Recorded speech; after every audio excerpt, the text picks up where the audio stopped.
एक बार की बात है, एक गांव में एक लड़का रहता था। वो लड़का हमेशा उदास और परेशान रहता था।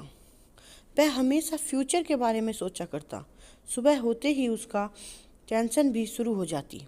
घर का टेंशन, फ्यूचर का टेंशन, घर की जिम्मेदारियां, पढ़ाई का टेंशन, मतलब कि उसकी ज़िंदगी में सुख था ही नहीं।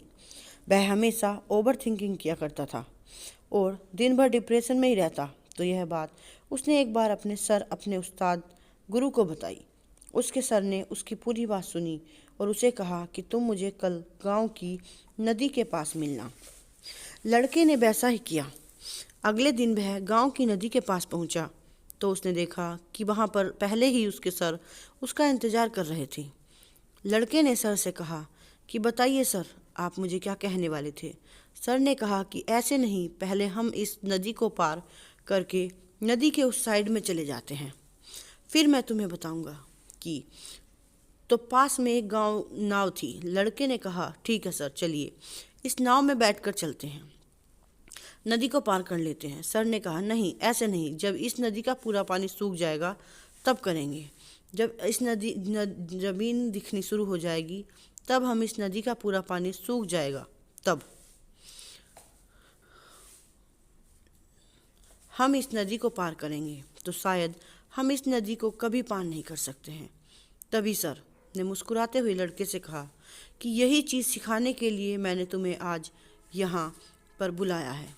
सेम इसी तरह इंसान सोचता है कि जब मैं अच्छे से सेटल हो जाऊँगा, मेरी सारी जिम्मेदारियाँ ख़त्म हो जाएंगी, तब मैं एंजॉय करूँगा, तब मैं ज़िंदगी को जीऊँगा। तो ऐसा कभी नहीं हो सकता है, क्योंकि इंसान कितना भी कोशिश कर ले, उसकी जिम्मेदारियाँ कभी ख़त्म नहीं होने वाली। वह चाहे कितना भी पैसा कमा ले, उसे वह हमेशा कम ही लगने वाला है। दोस्तों, कहते हैं कि स्ट्रगल एक सफ़र की तरह होता है, जिसे हम अभी तो कठिन समझते हैं, लेकिन बाद में उसी स्ट्रगल को सोचकर, उसे याद कर कर कहते हैं कि वही ज़िंदगी के सबसे अच्छे दिन थे।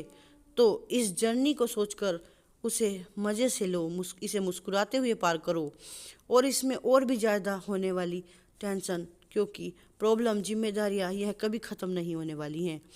यह तभी ख़त्म होंगी जब आप ख़त्म हो जाओगे। तो अगर आप इस कहानी को और भी लोगों तक पहुंचाना चाहते हैं तो इस वीडियो को लाइक करिए, शेयर कीजिए और कमेंट करके बताइए कि हम आपको और हमारी कहानी आपको कैसी लगी। धन्यवाद।